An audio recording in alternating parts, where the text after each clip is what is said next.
Friends, இன்றைக்கி வந்து நம்ம சேலத்தில் எவ்வளோ வெயில் இருக்குதுன்னு பார்க்க போகிறோம். எப்படி பார்க்கலான்னா, நம்ம எக்கு வச்சு ஆஃப் ஆயில் போட்டு பார்க்கலாம் வாங்க.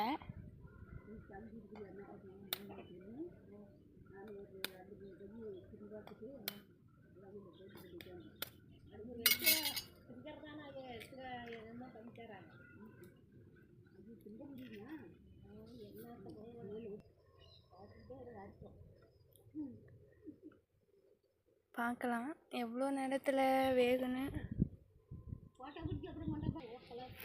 கொஞ்சமாக சால்ட் 1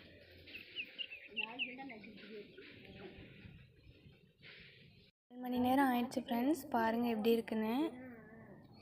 லைட்டாக வெந்திருக்கு. ஆனால் பார்ப்போம் இன்னும் எவ்வளோ நேரம் ஆகுதுன்னு. இங்கே பாருங்கள், 1/2 hour ஆயிடுச்சு. ஆனால் லைட்டாக வெந்திருக்கு.